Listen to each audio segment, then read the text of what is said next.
आपके लिए भगवान शिव क्या है? कि महादेव ही महादेव हैं और कोई महादेव जैसा कोई देव नहीं। हर करोड़ों साल बाद ब्रह्मांड दोबारा आता है, नारायण दोबारा आते हाँ। हैं, महादेव दोबारा आते हैं, लेकिन ऐसा नहीं है। भोलेनाथ की कृपा से आप भगवान राम को भी नहीं पा सकते, हनुमान जी को भी नहीं पा सकते। रुद्र जो है वो वही शिव है, वही रुद्र है। हरि कौन है? भगवान नारायण। और हर कौन है? भगवान भोले शंकर। आप थोड़ा सोमवार को बताना चाहेंगे कि क्यों भगवान शिव को सोमवार के साथ ही जोड़ा जाता है? अच्छा, बेलपत्र की जो उत्पत्ति है वो माता लक्ष्मी से है। ओके। भगवान का जो वास है वो पृथ्वी से ऊपर ही है। हमने देखा कि हम कोई भी तीर्थ पे जाते हैं तो वहाँ पर हमेशा उनकी पूजा करने के बाद हमें भैरव के दर्शन करने होते हैं, ऐसा क्यों? जो पहली बार भैरव प्रकट होते हैं वो शंकर भगवान की जटा से प्रकट होते हैं, और वो जटा जो है वो अग्नि स्वरूप में होती है। जैसे हम तिरुपति बालाजी में जाते हैं, वहाँ पे केश का दान करते हैं। सनातन का सबसे बड़ा नुकसान ही यही है कि वो हर हर महादेव।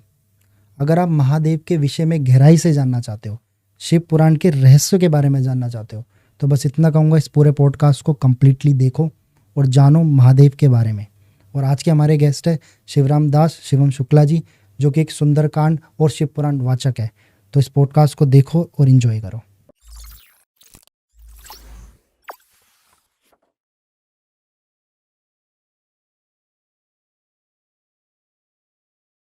स्वागत है शिवम जी आपका फिर से पॉडकास्ट कुणाल शो में। कैसे हो आप? जय सिया राम। जय श्री राम। हर हर महादेव। हर हर महादेव। नमः पार्वते पते। हर हर महादेव। शिव शंकर शंभू त्रिपुरारी। जय हो।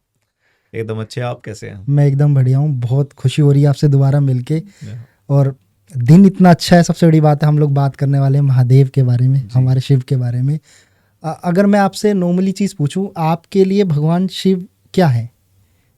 सबसे पहले अपनी वंदना से। बिल्कुल। श्री सीतानाथ समारंभाम श्री रामानंदा आर्य मध्यमाम अस्मदाचार्य पर्यंताम वंदे श्री गुरु परंपराम ब्रह्मानंदम परम सुखदम केवलम ज्ञान मूर्तिम द्वंद्वातीतम गगन सदृश्यम तत्वमस्यादि लक्ष्यम एकम नित्यम विमलमचलम सर्वदे साक्षी भूतम भावातीतम त्रिगुण रहितम सद्गुरुम तम नमामि। ओम गुंगुर्वै नमः। ओम गुंगुर्वै नमः। ओम गुंगुर्वै नमः। गौरांग रसमयम नित्यम रसाचार्यम रसोत्सुकम श्रीराम हर्षण देवख्याम सद्गुरुम प्रणमाम्यहम। जय जय श्री सीताराम। जय जय शिव शंकर।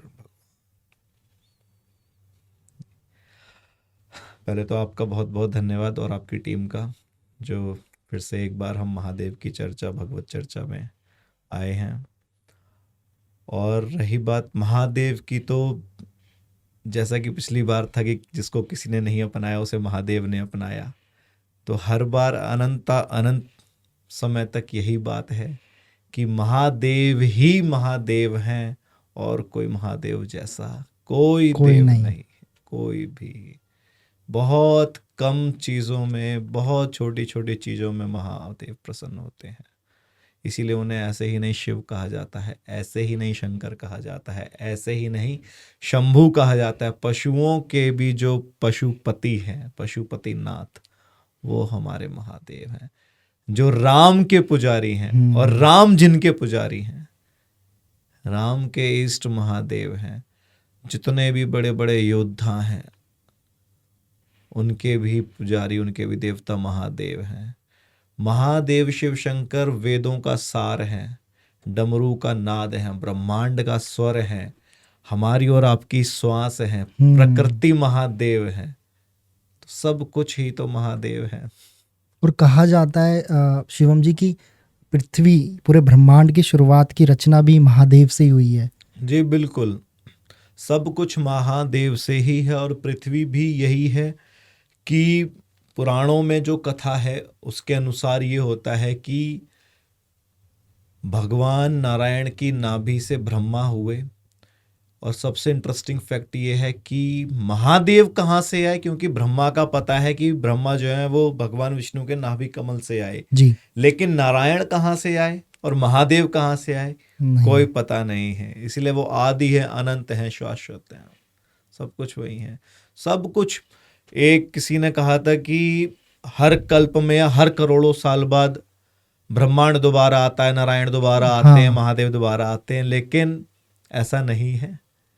ऐसा कुछ भी नहीं है। ये साइंटिफिक कुछ थ्योरीज या फिर अपने जो एक्सपीरियंसेस हैं कि उन पे हम कह सकते हैं, लेकिन कोटि कोटि ब्रह्मांड जिसके रुएं रुएं में समाया है, नारायण के रुएं रुएं में करोड़ों करोड़ों ब्रह्मांड समाये हुए हैं,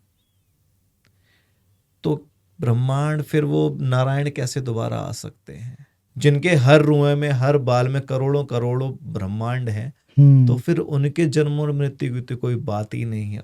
उससे भी बड़ी बात, जो नारायण के भी स्वामी हैं, भगवान शिव शंकर। तो शिवम जी, काफ़ी जगह सब देखा और सुना भी गया है कि हर रूप में, जैसा आपने बताया कि भगवान शिव को बताया गया है कि पृथ्वी के पार जो जगह है वहाँ के शिव अलग है, हमारे पृथ्वी के शिव अलग है, कैलाश के शिव अलग है और पाताल के शिव अलग है। पर कहीं ना कहीं इसका वर्णन शिव पुराण में है या सिर्फ ये एक मिथ है? कुणाल जी, पृथ्वी पे जो शिव हैं या पाताल में जो शिव हैं या जो ऊपर पृथ्वी से शिव हैं, एक हैं शंकर, एक हैं शंकर, और शंकर के ही जो स्वरूप जिनको हम नीचे पूज रहे हैं वो हैं शिव, और वही हर जगह व्याप्त हैं। हरि व्यापत सर्वत्र समाना, हर जगह। अब इसको हर भी कह सकते हैं आप। हरि कौन है? भगवान नारायण। और हर कौन है? भगवान भोले शंकर। तो हर जगह उनको मानने की जो एक प्रथा है वो अलग है, उनका एक स्वरूप अलग हो सकता है। जैसे कि आपके सामने हम कुछ और हैं, या आप हमारे सामने कुछ और हैं भी, लेकिन यहां से अलग हमारा अपनी माता जी के साथ बेटे का रिश्ता है, तो वहां बेटे के जैसा एक स्वभाव रहेगा जी। पिता के सामने बेटे हैं, किसी भाई किसी बहन के लिए भाई हैं, मित्रों के लिए साथी हैं, गुरु के हम शिष्य हैं। तो स्वरूप तो एक ही है, लेकिन स्टेजेस उनको देखने का जो नजरिया है वो अलग अलग है। व्यक्ति से व्यक्ति का जो व्यक्तित्व है वो अलग अलग है। आपसे मिलने का हमारा तरीका अलग है, किसी और से अलग है। तो वैसे ही शंकर है कि शंकर ही यहाँ पे शिव के नाम से हैं, जो कैलाश पे भी वास करते हैं जी। उनको यहाँ पे, क्योंकि शंकर साक्षात अगर यहाँ आ जाएंगे तो पृथ्वी उन्हें संभाल नहीं पाएगी। जैसे भगवान नारायण यहाँ पे नहीं आए, लेकिन नारायण राम बन के आए, उनके रूप आए, नारायण कृष्ण बन के आए, और राम ही नारायण है, नारायण ही राम है, कोई भेद तो है नहीं। बिल्कुल। तो ऐसा कुछ नहीं है कि पाताल में भी यही शिव हैं, यही शंकर हैं। इन्हें मानने की, पूजा करने की एक अपनी पद्धति जो है वो अलग अलग होती है। ओके। सो शिवम जी, जैसे महादेव, देवों के देव महादेव जिनको बोला जाता है, तो आपने बताया ये इन्हीं के रूप है, भगवान शिव, शंकर, भोलेनाथ जी। तो अगर पूजा, अगर इनकी बात करते हैं हम कि भगवान शिव की कैसे पूजा करें या भगवान शिव को कैसे प्रसन्न करें, तो क्या सबके जो नाम, सबके जो रूप है, उनको प्रसन्न करने का तरीका भी सेम है या उनके रूपों के हिसाब से ही हमें उनको पूजना चाहिए? एक तो होता है कुछ जो हमारी बेसिक पूजा पद्धति है जिसे हम फॉलो करते हैं अपने शुक्ल यजुर्वेद की शाखा से, कई कई जगह ऋग्वेद से भी करते हैं पूजा। तो जो एक बेसिक जो हम लोग देखते हैं, तो वो रहती है भगवान शंकर की पूजा पद्धति की। उनको जल चढ़ाते हैं और अभिषेक करते हैं, रुद्राभिषेक करते हैं, सब करते हैं। लेकिन जब भगवान शंकर भैरव के रूप में पूजे जाते हैं तो पूजा पद्धति थोड़ी अलग हो जाती है। जब भगवान शंकर किसी और रूप में पूजे जाते हैं, कहीं किसी के इष्ट देवता भी हैं, किसी के गुरु भी हैं, किसी के कुल देवता भी हैं। स्वरूप, रूप तो वही है, स्वरूप अलग है।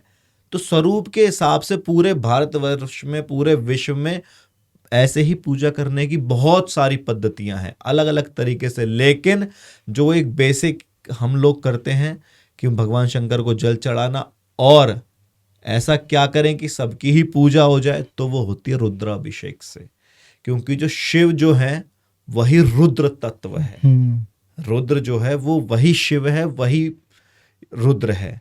और रुद्र होता है जो दुखों का आपका नाश करता है, हर चीज का नाश करता है। नाश के यानी संहार करता है, और संहार करता कौन है? भगवान शिव, भगवान शंकर। तो अलग अलग स्वरूप हैं, अलग अलग पूजा पद्धतियां हैं। हमारे भारतवर्ष में कई ऐसी जगह हैं जहाँ पे भगवान शंकर को अलग रूप में देख के, अब जैसे गोपेश्वर महादेव है आपके वृंदावन में, जहाँ गोपी के भेष में महादेव गए थे, तो वहां भी बेसिक यही है कि जल चढ़ाते हैं, महादेव का अभिषेक करते हैं, लेकिन कुछ और पूजा उनकी जो सखी भाव में और जो किया जाती हैं और जो भी उनकी मान्यताएं वैसे करते हैं उनके रूप के हिसाब से। उनके रूप के हिसाब से वैसे भी अर्धनारेश्वर रूप में अलग करते हैं। पशुपतिनाथ आप चले जाइए तो वहां अलग तरीके से होती है।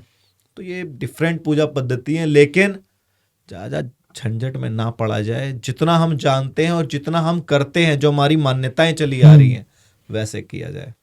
तो शिवम जी, इसमें जैसे अभी आपने जैसे बताया महादेव कि उनके रुद्राभिषेक होता है और उन पे जल चढ़ाया जाता है, जी तो ये भी कहा जाता है कि अगर आपको सबको खुश रखना है, खुद को खुश रखना है, आपको जीवन में आगे बढ़ना है, तो सिर्फ आप भगवान शिव को धतूरा, जल और रुद्राभिषेक करेंगे, उसमें आपने हर एक भगवान का नाम ले लिया। जी।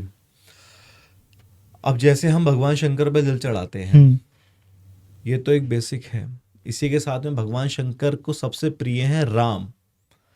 राम का नाम लेके अगर आप उन्हें जल चढ़ाएंगे तो सब मनोरथ पूरे होंगे। लेकिन कुछ चीज़ें ऐसी होती हैं जिन्हें आप चढ़ा के जो आपके मनोरथ हैं आप उन्हें पा सकते हैं। जैसे अगर आप भगवान शंकर पे मीठा जल चढ़ाते तो हमेशा आपका जीवन आनंदमय होगा।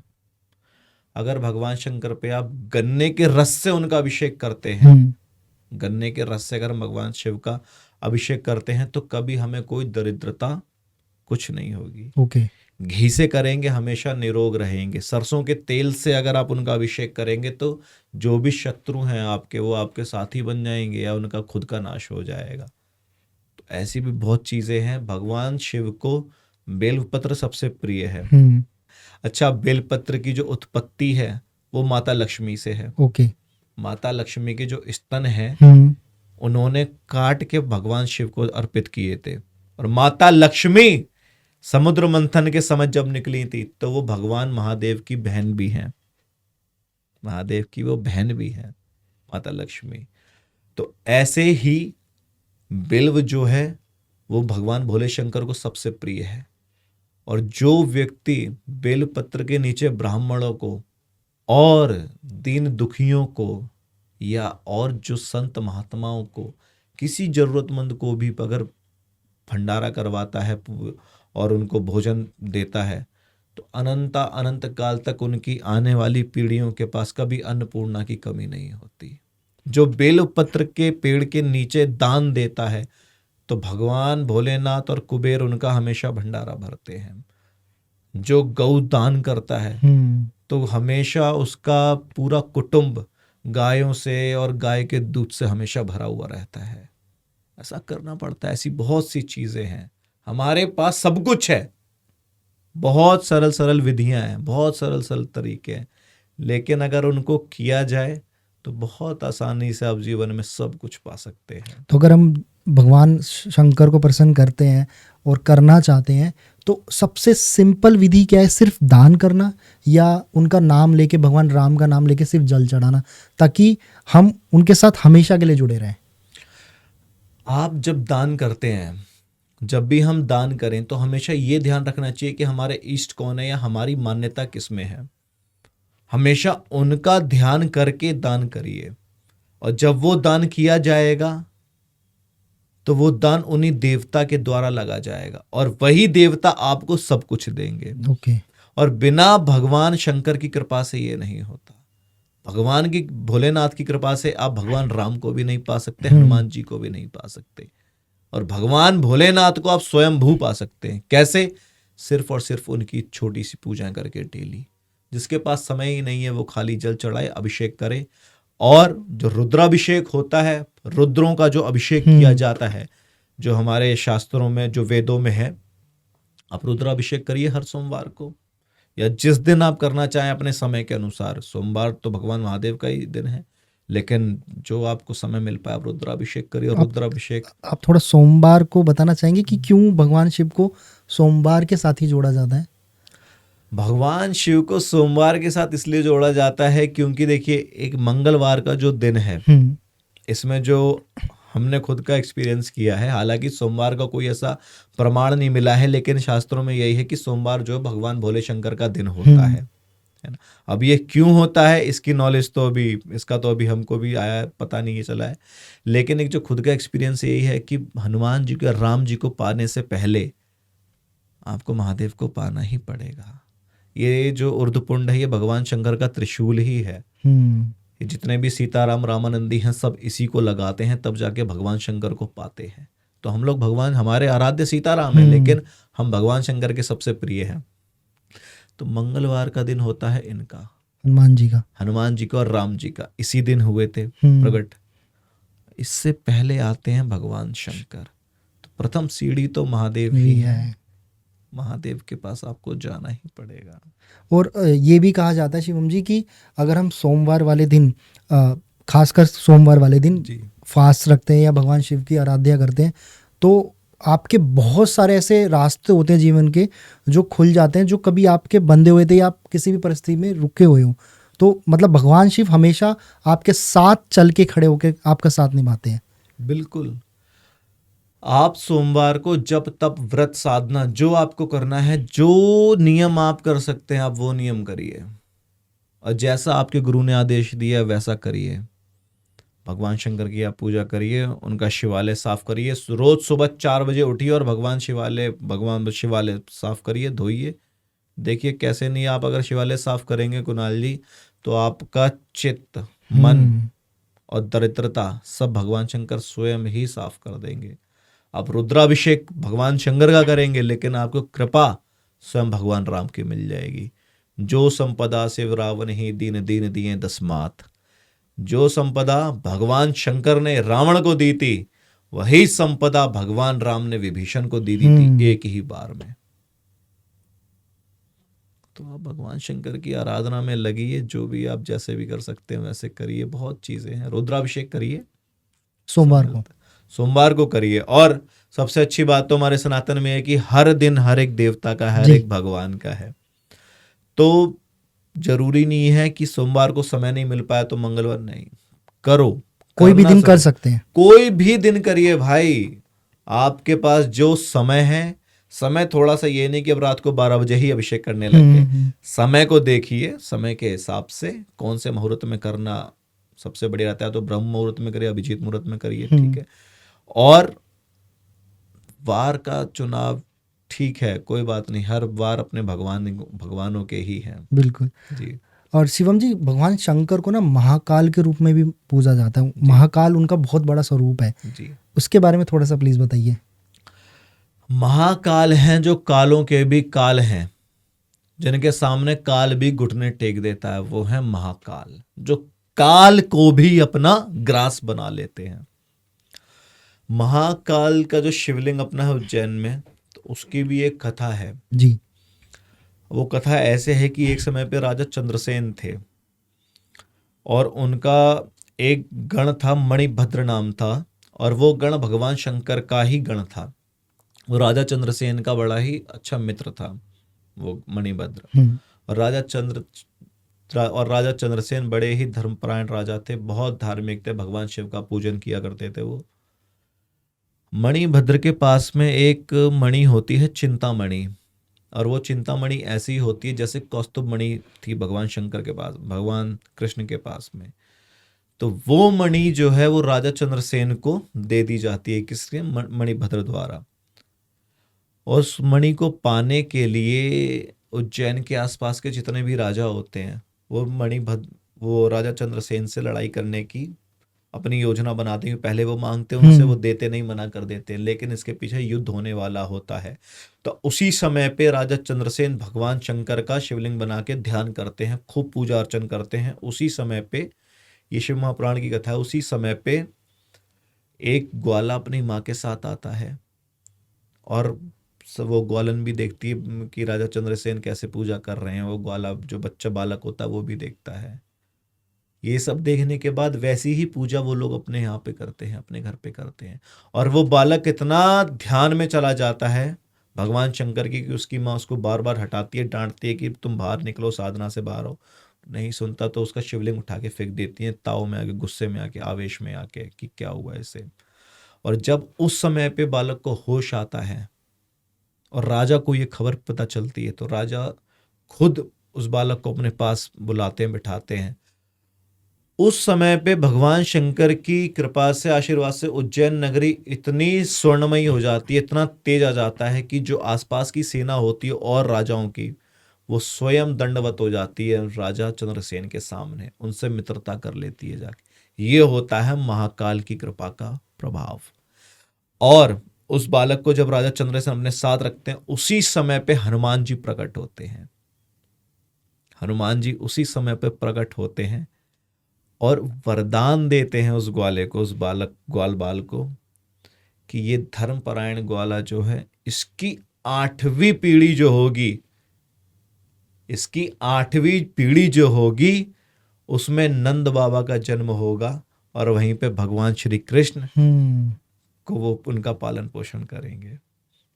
तो ये हनुमान जी आशीर्वाद देते हैं। अब अच्छा, हनुमान जी का यहाँ क्या रोल था? हनुमान जी का रोल ये था कि शंकर स्वयं केसरी नंदन, तेज प्रताप महाजगवंदन।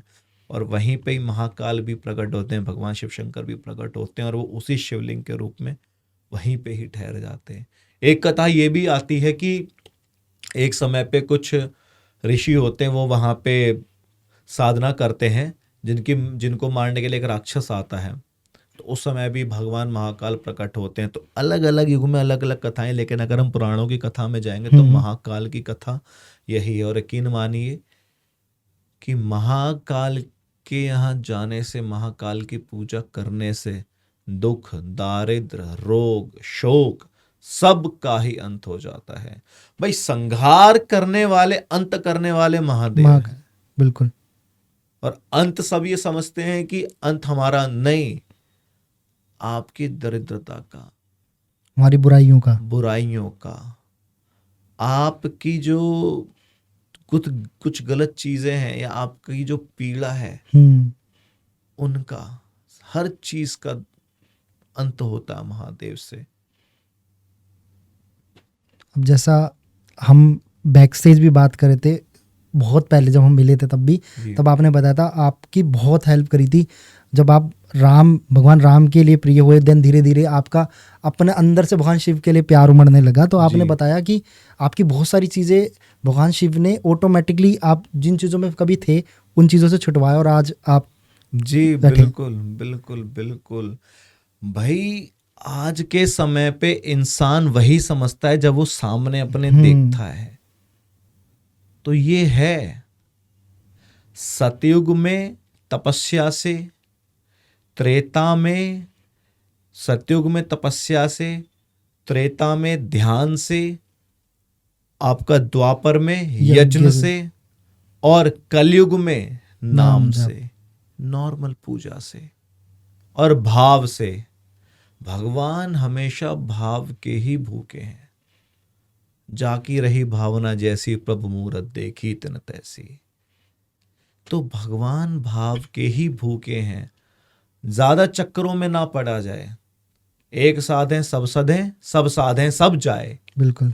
आप एक को आराध्य बना दिए। किसी गुरु परंपरा में, आप किसी परंपरा में नहीं हो, कोई बात नहीं, बनाने चाहिए, लेकिन उससे पहले कि जो स्टेज है, अब कितने लोगों के फोन आते हैं कि हमारे ऊपर ये है, कि हमें ये हुआ है, कि ये हुआ है, लेकिन जब उनसे पूछा जाता है कि आपकी दिनचर्या क्या है, तो उनकी कोई दिनचर्या ही नहीं है। उनकी कोई दिनचर्या ही नहीं है। ना आचार शुद्ध हैं, ना विचार शुद्ध हैं। और ये दोनों शुद्ध क्यों नहीं है? क्योंकि आहार शुद्ध नहीं है। जैसा खाओ अन्न वैसा हो मन। तो जब तक आपका आहार शुद्ध नहीं होगा, तब तक आपका आचार, विचार, चित्त, मन कुछ भी शुद्ध नहीं हो सकता। तो ये शुद्ध किया जाए और भोलेनाथ की सेवा में आप लगिए। जब आप उनकी सेवा में लगेंगे, तो स्वतः ही आपको आपके गुरु, आपके राम, आपके हनुमान, या आपके भैरव, काल भैरव, कृष्ण, जो भी है, सबके प्रति आपका प्रेम ऑटोमेटिक बढ़ जाएगा। आपको पता चल जाएगा, भाई एक डायरेक्शन बोर्ड है महादेव। अब अभी गाड़ी चलती जा रही है, लेकिन उस गाड़ी पे, उस हाईवे पे एक डायरेक्शन बोर्ड महादेव है कि तुम्हें जाना कहाँ है। वो कब दिखेंगे? जब आप नजर उठा के देखेंगे उन्हें। क्या महादेव सिर्फ, जो हम भगवान की जब बात करते हैं, तो हमेशा भगवान की जब भी हमारी छवि होती है, हमने हमेशा उनको ऊपर की तरफ देखते हैं जी। कभी भी भगवान की जब हम कुछ भी उनकी चाहे हम उनके आगे हाथ जोड़ दें, या हमसे कुछ भी गलती होती, कभी भी हम भगवान के जब भी छवि आती है, हमारा सबसे पहला जो सर है वो ऊपर की तरफ जाता है। इसके पीछे का रीज़न क्या है कि सच में भगवान जो है या महादेव पृथ्वी के पार ऊपर ब्रह्मांड में ही रहते हैं, या कहा जाता है कि नहीं भगवान जो है वो सब हमारे अंदर ही है? भगवान का जो वास है वो पृथ्वी से ऊपर ही है। अब इसका एक साइंटिफिक रीजन और हम एक इमोशनल अटैचमेंट जो एक रीजन होता है, अगर वो समझा जाए, वो बिल्कुल। देखा जाए, तो जब हमें कोई शर्मिंदगी होती है, किसी चीज की हमें शर्मिंदगी हो, या फिर हमें किसी से रिक्वेस्ट करनी हो समाज में अपने जैसे लोगों से, हमेशा हमारा वहां पे सर झुकता है, हमेशा हमारा वहां पे सर झुकता है। लेकिन जब हम उदास होते हैं या फिर कोई हमारी मदद के लिए होता है, तो हम उसको ऊपर करके देखते हैं। अपने से बड़े को हम हमेशा ऊपर करके देखते हैं। जी। जब भगवान के हम मंदिर में जाते हैं, गर्भगृह में जाते हैं, कहीं तीर्थ में जाते हैं, तो भी हम भगवान को बिल्कुल सामने सामने देखते हैं, या फिर अगर ऊपर है मूर्ति तो हम ऊपर ऊपर की देखते हैं, तरफ कभी ऐसे नीचे नहीं, करके नहीं बिल्कुल। देखते। अब इन उन स्थानों को छोड़िए कि जहाँ पे भगवान नीचे गर्भगृह में, उनकी बात नहीं है। ये ऊपर देखने का रीजन क्या है? उसका रीजन ये होता है कि आप उस यूनिवर्स की तरफ देखते हैं, और वो यूनिवर्स, वो ब्रह्मांड, यहां से जब कुछ एनर्जीज का ट्रांसफॉर्मेशन वहां जाता है, कुछ रेस का जाता है, तो वहां से वो सिग्नल भी आपके पास आता है। हमेशा अपने आप को जब सतर्क करके आप ऊपर परमात्मा को याद करेंगे, तो उनकी कृपा आप पे क्यों नहीं आएगी? भाई भगवान है तो हमसे सर्वश्रेष्ठ ही हैं, ऊपर ही उनका वास है, और प्रकट करने के लिए तो प्रेम से प्रकट होते हैं भगवान। आप उन्हें जहां चाहें वैसे, भाई हमें और आपको एक दूसरे की एनर्जी से पता चल जाता है कि सामने वाले की एनर्जीज में क्या है, बिल्कुल आभास हो जाता है। तो जब वो ये एनर्जी जब ऊपर है, जब आप ऊपर देखेंगे, अच्छा अब साइंटिफिक रीजन क्या है? एक होता है ना कि हम बड़ा गर्व आ जाता है, हम अपने प्राउड फील करते हैं, कोई ऐसी चीज होती है हमारे साथ, तो एक वो गर्व की भावना भी आती है कि हाँ हमारे साथ वो ऊपर है, हमारे साथ हमेशा है। और किसी को ज्यादा आजकल जैसे डिप्रेशन में जाने की कोई दिक्कत नहीं है। भाई क्यों डिप्रेशन में जाते हो आप? ये चीज इसलिए आपको बता रहे कुणाल जी, क्योंकि पिछले 1 महीने में हमने खुद 3 मौतें देखी डिप्रेशन की अपने नोइंग्स में।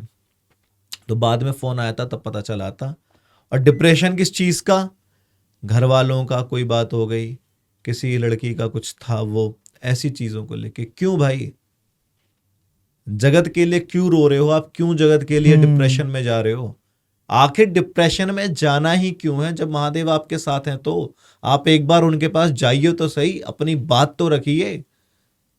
आप अपने आप को सुधारने की चलिए प्रयास नहीं करेंगे, लेकिन सुधारने का अपने अगर अंदर संकल्प भी ले लेंगे, तो संकल्प पूरा करवाना भगवान की शक्ति है, बिल्कुल, तो वो करवाएंगे पूरा। और मैं पर्सनली बिलीव करता हूँ शिवम जी कि जब हम किसी भी अपने इष्ट देवता में मानते हैं, किसी भी भगवान में मानते हैं, और जब हम उन पे भरोसा करते हैं, तो ऑटोमेटिकली हम अपने जीवन में ना आगे बढ़ते चले जाते हैं जी। लेकिन जब देखा है कि जब हमारा उनसे भरोसा टूटता है तो हम भी टूटते हैं। ये हमेशा मैंने फील किया है। जब भी हमारा भरोसा उनके लिए, हमेशा एक दरवाजा बंद होगा 10 दरवाजे खोल देते हैं वो, 10 के 10। बिल्कुल। और जहाँ हमारा उनसे भरोसा टूटता है, वहाँ हमारी चीज़ें अंदर से टूटती चली जाती है, क्योंकि हमें लगता है हमारे साथ कोई नहीं खड़ा। आपने बिल्कुल सही बात की कि डिप्रेशन में जाना ही क्यों है जब आपके साथ सबसे बड़ी, पूरे ब्रह्मांड की सबसे बड़ी शक्ति आपके साथ है। बिल्कुल, कहीं ना कहीं वो ऐसी व्यवस्था अवश्य कर देंगे कि आपको उसके एक्सपेक्टेशंस नहीं होंगी। आप पे गुरु कृपा ऐसी हो जाएगी। और ऐसे बहुत सारे एग्जाम्पल्स हैं कुणाल जी अपने साथ में, कि जो बिल्कुल एंड स्टेज तक गए लोग, लेकिन लास्ट में उनके साथ ऐसा चमत्कार हुए, ऐसे चमत्कार हुए, बहुत ऐसे एग्जाम्पल्स हैं। आप डेस्टिनी में बिलीव करते हो कि हमारे लिए जो है सब कुछ लिखा गया है? बिल्कुल बिल्कुल, यहां तक कि एक एक श्वास लेना, हर प्राणी की, हर जीव की, सब कुछ लिखा हुआ है। और लिखा क्या है? जो भी अच्छा अच्छा घटित होता है ना, वो जो शुभ होता है, जो वही भगवान ने लिखा है। लेकिन जितनी भी अशुभ चीजें हो रही, जो गलत है, भाई आप एक बात बताइए, क्या चोरी करना सही है? नहीं, गलत है। पशुओं को मारना, हत्या सही है? गलत है। और इसी का भोग लोग भोगते हैं, इसी का पाप लोग भोगते हैं। भगवान हमेशा आनंद देने वाले हैं, हमेशा प्रसन्नता प्रदान करने वाले हैं। मनुष्य अपने किए हुए गलत कर्मों का फल भोगता है बुराई के रूप में, अपनी बुराइयों का फल भोगता है। भगवान कभी नहीं किसी को हारने देते, किसी को तोड़ने देते। एक बार आप दृढ़ निश्चय तो करो। पशुओं के जो पशुपति नाथ हैं, आज पशुओं पे कितना अत्याचार हो रहा है, बहुत कितना अत्याचार हो रहा है। अभी आते समय पे भी एक आदमी को देखा था, तो उसका पूरा हाथ खून से लाल था। मैं ऐसी मार्केट से मतलब हम लोग आ रहे थे, तो इंसान की जो हृदय वेदना है ना, वो मर चुकी है। बिल्कुल। जानवर तो बहुत अच्छे होते हैं हमसे तो बहुत ही अच्छे हैं। बहुत अच्छे हैं वो हमसे, उन्हें कभी हत्या का पाप नहीं लगता। लेकिन मनुष्य जो है, भगवान ने विवेकशाली बनाया है। अब जिन जीवों को खा रहे हो और सोचते हो कि हम एक लोटा जल चढ़ा देंगे, माला ले लेंगे, मंगलवार को नहीं खाएंगे, बाकी दिन खाएंगे, भगवान खुश होंगे? आप उनके क्रोध को झेलोगे? बिल्कुल झेलोगे। और जब झेलोगे तब आप ये कहोगे कि भगवान ने हमारे साथ ऐसा किया। मनुष्य अपना किया हुआ अधर्म ही भोगता है। लेकिन बहुत सौभाग्यशाली वो होते हैं कि जिन पे कृपा महादेव की है, जिन पे अपने माता पिता की कुछ कृपा होती है, और जो साधक होते हैं, जो भगवान के भक्त होते हैं, हरिजन, जो हरि के जन होते हैं, उनमें कहीं ना कहीं वो हृदय में भगवान के प्रति प्रेम होता है। जैसे जामवंत जी ने हनुमान जी को याद दिलाया था, जामवंत के वचन सुहाए, सुने हनुमंत हृदय अति भाए।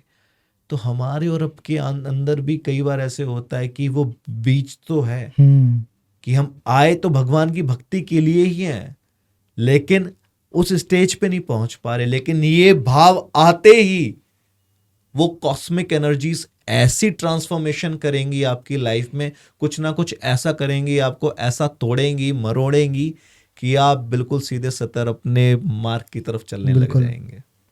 इसमें एक चीज़ मैंने नोटिस करी थी शिवम जी कुछ दिन पहले, और प्रेमानंद जी महाराज जी ने भी बोली थी कि अगर आपको अपने बारे में जानना है आप कैसे हो, तो आप ये देखो आपका लगाव पशुओं के लिए कैसा है। बहुत वही कि आप पशुओं को किस नज़र से देखते हो। बिल्कुल। और सिर्फ एक पशु की बात नहीं हो रही यहाँ पे, कुत्ता या बिल्ली जो पेट के रूप में, सब पशु को आपके लिए उनके मन में क्या भाव है। अगर आपके लिए उनके मन में प्यार है तो आप कभी भी किसी का नुकसान नहीं करोगे, नहीं करोगे। और अगर आपके अंदर वो नहीं है तो आप हमेशा किसी का भी, पशुओं प्लस जितने भी जीव हैं, आप किसी का भी नुकसान कर सकते हो। बिल्कुल बिल्कुल बिल्कुल भाई, आप खुद देखिए ना कि नेपाल में जो पशुपति नाथ की आज हम लोग बार बार बात कर रहे हैं, तो भाई इन प्राणियों के भी तो पति वही हैं, और हमसे पहले हैं। तो और हमसे पहले हैं। हमारे जितने भी देवी देवता हैं, हनुमान जी के, राम जी के साथ कौन है? हनुमान जी, वानर स्वरूप में। बिल्कुल। भगवान राम की सेना में भी कौन थे? जैसे पिछली बार भी बात हुई थी, सब बानर, भालू, बरूत और गिलहरी, ये सब बंदर। भगवान महादेव के साथ में शिव परिवार में कौन कौन है? मोर है, नंदी है, महाराज है, चूहा है, और आपके अपने जो लक्ष्मी जी हैं उनका वाहन कौन है? उल्लू। भगवान विष्णु का वाहन कौन है? गरुड़। हमारे हर देवी देवता के काल जो है, काल जो है, क्या अपना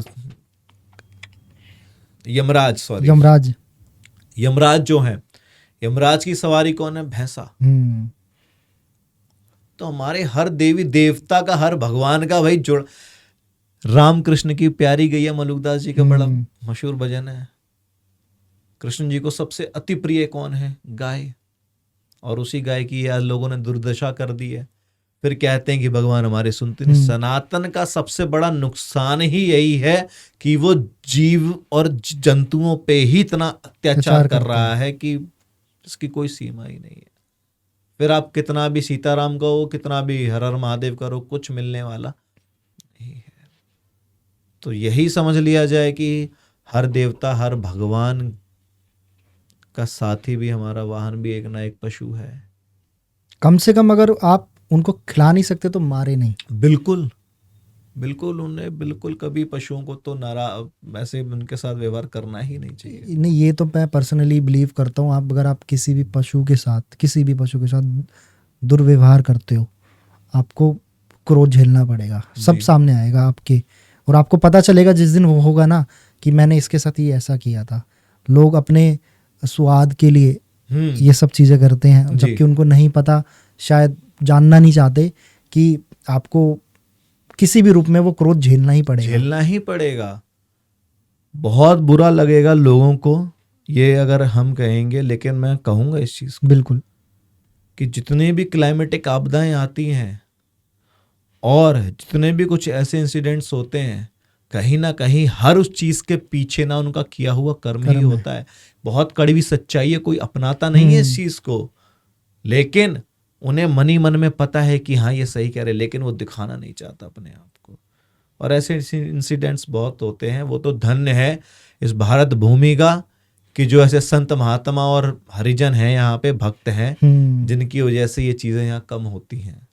और कहीं ना कहीं शिवम जी हमें पता होता है अपने अंदर, जब हम कोई भी काम सही या गलत करते हैं, अंदर से एक आवाज़ सबके, ये कोई बिल्कुल। डिनाई नहीं कर सकता, पूरे ब्रह्मांड के अंदर जो लोग जानते हैं, जो लोग इंसान हैं खासकर, उन्हें पता है कि जब हम कोई काम अच्छा करते हैं, हमें अंदर से पता होता है कि हम अच्छा काम कर रहे हैं। जब बिल्कुल। हम गलत काम करते हैं तो हमें अंदर से पता होता है कि हमें गलत कर रहे हैं, गलत लेकिन कर रहे फिर भी हम अपने लालच के लिए वो गलत काम कर देते हैं। बिल्कुल। हमारे ही शरीर में पूरा का पूरा, हमारे ही शरीर में पूरा का पूरा यूनिवर्स समाया हुआ है। हर चीज की काउंटिंग हो गई है, लेकिन क्या हमारे मन की काउंटिंग हो पाई है आज नहीं। तक? कितने विचार आप लोगे, कितने क्या करोगे? कुछ नहीं। ये मस्तिष्क हमारा पूरा ब्रह्मांड है, हर चीज इसमें समाई हुई है। तो आप, हम इतना देखा जाए, कुछ योग साधनाएं अगर ऐसी होती हैं कि अगर आप उन्हें भी करेंगे ना, तो आपको पता, आभास होने लग जाएगा चीज़ों का।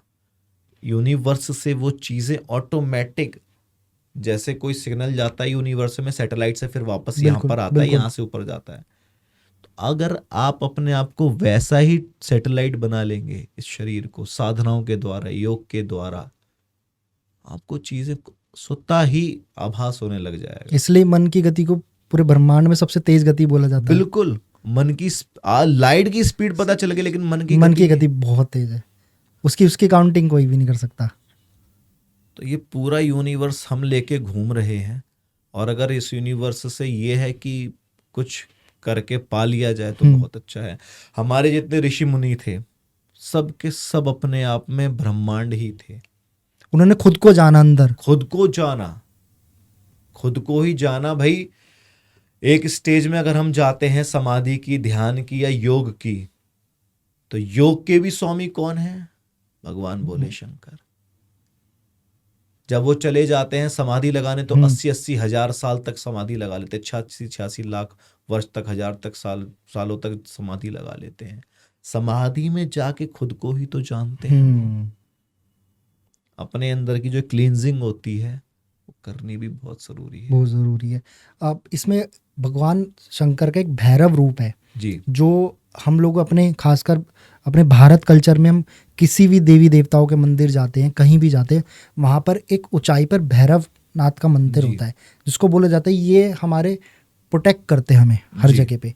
इसके पीछे का कुछ थोड़ा कारण आप बता सकते हैं, क्यों भैरव मंदिर को ऐसा प्रोटेक्टर ही देखा जाता है कि वो उस जगह को प्रोटेक्ट करते हैं? इवन मैं जब केदारनाथ गया था, वहाँ मंदिर से ऊपर भी चढ़ाई करके भैरव मंदिर है। इवन ऑलमोस्ट हर मंदिर के टॉप पर एक भैरव मंदिर होते हैं, जो उनको बताया जाता है कि ये हमारे इस जगह को प्रोटेक्ट करते हैं। जी। देखिए, भैरव का जो सबसे पहला प्रमाण हमें मिला था,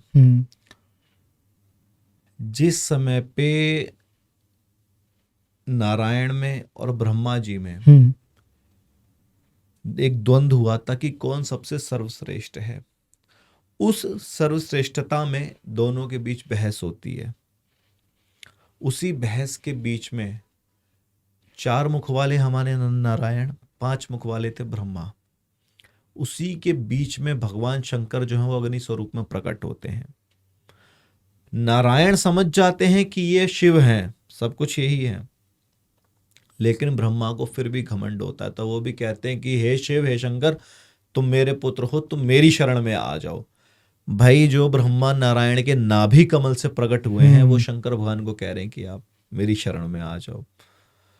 शंकर भगवान को इतना कोप आता है कि वो उसी समय पे भैरव को प्रकट करते हैं। जो पहली बार भैरव प्रकट होते हैं वो शंकर भगवान की जटा से प्रकट होते हैं, और वो जटा जो है वो अग्नि स्वरूप में होती है।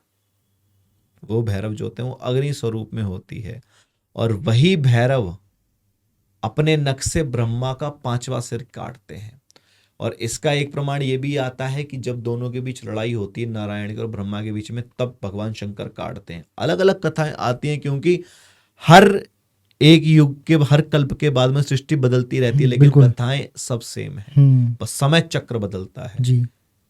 तो उस समय पे भैरव का पहली बार आता है कि भैरव जो है कि वो हमारे घमंड को तोड़ते हैं।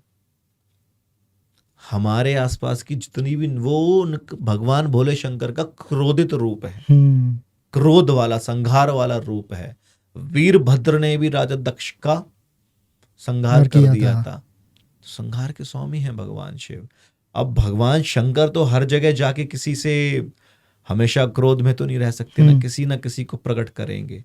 तो ऐसे ही भैरव ने जब ब्रह्मा का सर काटा, और उसी समय पे भगवान भोलेनाथ ने भैरव को कहा था कि अब तुम सारे भारत के तीर्थों में जाओ और काशी में जाके वास करो। काशी में ही पहुंचने के बाद में उनको एक वरदान मिलता है कि हर भगवान महादेव के मंदिर में और देवी के मंदिर में भैरव का वास होगा। और इसलिए उनकी मंदिर में दर्शन करने के बाद आपको भैरव के भी दर्शन करने जरूरी होते हैं, क्योंकि दर्शन करने के बाद हमारे मन में कोई कोई अभिमान ना आ जाए, उस अभिमान को भैरव तोड़ेंगे कि हमने तो इनको पा लिया। जी। तो शिवम जी, जैसे हमने देखा कि हम कोई भी तीर्थ पे जाते हैं, कोई देवी देवताओं के मंदिर जाते हैं, तो वहाँ पर हमेशा उनकी पूजा करने के बाद हमें भैरव के दर्शन करने होते हैं जी। ऐसा क्यों? देखिए, भैरव जो है वो भगवान शंकर का ही एक रूप है, और भैरव जो है वो हमारे घमंड को तोड़ते हैं। बड़ी पौराणिक कथा है कि एक समय पे ब्रह्मा जी में और विष्णु जी में द्वंद्व होता है विचारों को लेके, कौन सर्वश्रेष्ठ है, और ये हमेशा ब्रह्मा जी के मन में आता है, भगवान नारायण के मन में नहीं आता। क्यों? क्योंकि भगवान ब्रह्मा स्वयं नारायण की नाभि से पैदा हुए हैं, नाभि से आए हैं, और उनमें ये आता है कि सर्वश्रेष्ठ कौन है। नारायण उनको समझाते भी हैं कि हम ही सर्वश्रेष्ठ हैं, लेकिन वो मानते नहीं है। जब दोनों के बीच द्वंद्व होता है विचारों का, उसी समय पे भगवान महादेव एक क्रोधादित अग्नि के रूप में प्रकट होते हैं, और ब्रह्मा महादेव से कहते हैं कि तुम मुझसे ही उत्पन्न हो, मुझ में ही आ जाओ। महादेव को इस पे बड़ा गुस्सा आता है, और वो उसी समय पे पहली बार जब भैरव आते हैं, तब भैरव को प्रकट करते हैं वो अग्नि के रूप में, और वो अपने नख से, नाखून से ब्रह्मा का 5वां सिर काट देते हैं, और वही सिर वो लेके पूरे ब्रह्मांड में डोलते हैं। उनको पश्चाताप नहीं होता, और इस पे भगवान महादेव कहते हैं कि तुम काशी जाओ, काशी में ही तुमको मुक्ति मिलेगी। भैरव के आपने देखा होगा हमेशा कपाल लगे हुए होते हैं। अब ये कथा भी है कि भैरव ने उनका सर काटा, लेकिन एक कथा ये भी आती है कि भगवान शंकर ने भी ब्रह्मा का सर काटा था, बिल्कुल है ना, जब शिवलिंग के रूप में पहली बार आए थे। तो अलग अलग युग में कुछ ना कुछ अलग कथाएं भी होती हैं। तो ऐसे ही हमेशा हर बार ब्रह्मा का वो सिर काटा जाता है, और उनकी वो माला बनी हुई है। ये ऐसी घटनाएं करोड़ों बार हो चुकी हैं, अरबों बार ऐसी चीजें हो चुकी हैं, बस ये रिपीटिशन होता है चीजों का। तो वो जो कपाल होता है, जब वो काशी पहुंचते हैं तो वहां पे कपिलेश्वर मंदिर भी है, तो वहीं पे वो सिर ऑटोमेटिक गिर जाता है ब्रह्मा का, और वहीं पे ही फिर भैरव को मुक्ति भी प्राप्त होती है।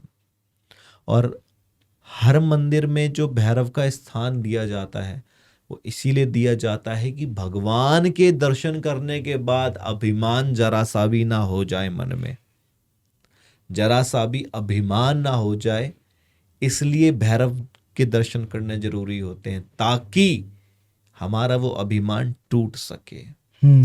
अब यहाँ पे शराब भी चढ़ती है भैरव को। कई जगह शराब को लोगों ने ये मान्यता समझ ली है कि शराब चढ़ा दो तो वो खुश हो जाते हैं। ऐसा नहीं है। उसकी मान्यता ये है, शराब होती है एक बुराई का प्रतीक। बिल्कुल। शराब बुराई का प्रतीक है। हम्म, अपनी बुराइयों को सिकोड़ के आपने उसे शराब के फॉर्म में, अपनी बुराइयां जब आप भैरव को देते हो तो वो तुम्हारी बुराइयों को कंज्यूम करते हैं, वो ना कि शराब पीते हैं। जीता जागता एग्जाम्पल है। जब हम अपना सबसे प्राचीन मंदिर यहाँ प्रगति मैदान में है भैरव का, पांडवों के समय पे बिल्कुल। स्वयंभू प्रकट है यहाँ पे, खूब दारू चढ़ती है, मदरा चढ़ती है, यहाँ पे शराब चढ़ती है। बहुत लोगों के यहाँ काम बन जाते हैं।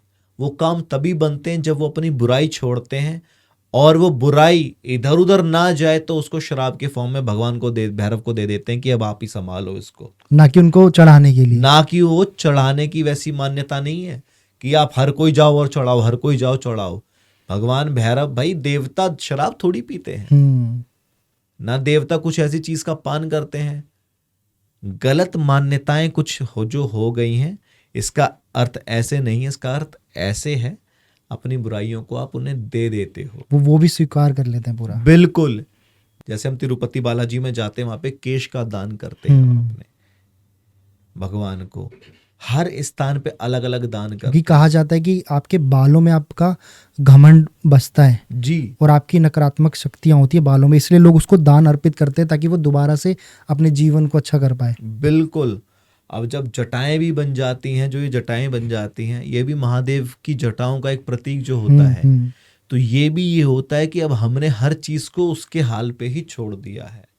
इसका भी साइंटिफिक रीजन ये होता है कि जब एनर्जी या फिर कुछ ऐसी इलेक्ट्रिक मैग्नेटिक फील्ड बनती है या फिर कुछ हमें इलेक्ट्रिसिटी आती है, कुछ आता है, तो हमारे सर से होती हुई निकलती है। और ये जटाएं जो हमने बड़े बड़े साधु संत महात्मा थे, ये इनको ऑब्जर्व भी कर सकती हैं, ऑब्जर्व कर सकती हैं अपने अंदर। तो ये भी इसका रीजन होता है कि अब जो हो रहा है ऐसा होने दो भाई। जितने भी भगवान हैं, जब भगवान राम भी जाते हैं जंगल में वनवास पे जाते हैं, तो वो भी अपने जटा ही बना लेते हैं। बिल्कुल। जब हम एक तपस्या में, एक साधना में जाते हैं, तब ये रूप धारण किया जाता है। जब माता सीता अशोक वाटिका में थी तो कृस्तन शीस जटा एक बेनी, जपत हृदय रघुपति गुण श्रेणी। माता सीता भी जटा बना लेती हैं और वो चुपचाप बस भगवान राम का ध्यान करती हैं। इसमें शिवम जी ना एक रूप बहुत माना जाता है भगवान शिव का, रुद्र रूप, जिसमें उनको क्रोध होता है, जिसमें वो तांडव भी करते हैं जी। इसके पीछे का, क्योंकि इसके पीछे ना काफी सारे मिथ है कि उन्होंने काफी सारी चीजें तांडव करी थी, उसको शांत किया था माँ काली ने नीचे लेट के, ताकि वो उनको शांत, वो नीचे लेटे ताकि माँ काली को शांत कर सके। इस रूप का थोड़ा सा वर्णन कीजिए कि इस रूप के पीछे का कारण क्या है। देखिए, पहले तो जो रुद्र होता है ना, रुद्र का मतलब ही होता है जो दुखों का नाश कर दे, हर पीड़ा का नाश कर दे, हर नकारात्मक चीज का नाश कर दे। और जो तांडव है, तांडव का अर्थ, और जो तांडव है, तांडव का अर्थ यह नहीं होता जो हम लोग समझते हैं कि भगवान भोले शंकर गुस्से में आ गए, तो नहीं। जब वो आनंद में भी होते हैं तब वो आनंदमय तांडव करते हैं। तांडव एक नृत्य है, नटराज रूप उनका। जी। ये कोई डिस्ट्रॉय की एज नहीं, डिस्ट्रॉय की स्टेज नहीं है कि जब उनको गुस्सा आ जाता है तब वो तांडव करते, नहीं, ऐसा नहीं है। जब वो आनंदमय भी होती हैं तो वो तांडव करते हैं। और तांडव क्या होता है कि वो अलग अलग डांस फॉर्म्स जो होती हैं, जो विदाउट एनी फॉर्म्स होती हैं, वो एक पर्टिकुलर कोई डांस फॉर्म नहीं है लेकिन उसमें सारी फॉर्म्स है, वो तांडव होता है। प्रसन्न का प्रतीक भी होता है, लेकिन इसको नेगेटिव करके दिखाते हैं ताकि लोगों को ये लगे कि नहीं नहीं नहीं नहीं, आप ऐसे मत करो, वैसे मत करो, गलत है। तो तांडव जो होता है वो कोई बुरा नहीं होता, इसको हम लोग बुरा देखने लग गए हैं। वो जब खुश होते हैं तब भी करते हैं, तब भी करते हैं। भाई जब क्रोध आता है इंसान को तो क्या वो डांस करेगा? ऐसे तो जब कामदेव आए थे भगवान शंकर को प्रेम बाण जब चलाया था, उन पे काम बाण चलाया था, तो भगवान शंकर को तो डांस करना चाहिए था समाधि से उठ के, उन्हें गुस्सा आ गया था, नहीं। उनकी तो सिर्फ त्रिनेत्र ही खुला था, ये नेत्र भी नहीं खुले थे, उस समय पे अग्नि आ गई थी। तो ऐसा नहीं है, वो तांडव एक प्रसन्नता का भी प्रतीक होता है। तो गुस्सा जब आती है तो उस समय का तांडव अलग होता है कि वो संहार करते हैं, तो उसको भी सब कह देते हैं कि ये तो तांडव करने लग गए। तो वो तांडव, वो डांस नहीं होता, उसको लोगों की बोलना, बोली में वैसे उपयोग करने लग गए हैं। रुको, अभी हमारा पॉडकास्ट कंप्लीट नहीं हुआ। बहुत सारी बातें, बहुत सारे रहस्य अभी बाकी है महादेव के बारे में। तो आप इसका सेकंड पार्ट देखो, जो हम जल्दी से जल्दी रिलीज करने वाले हैं आपके लिए। तो स्टे ट्यून और बने रहिए हमारे साथ पॉडकास्ट कुणाल शो में।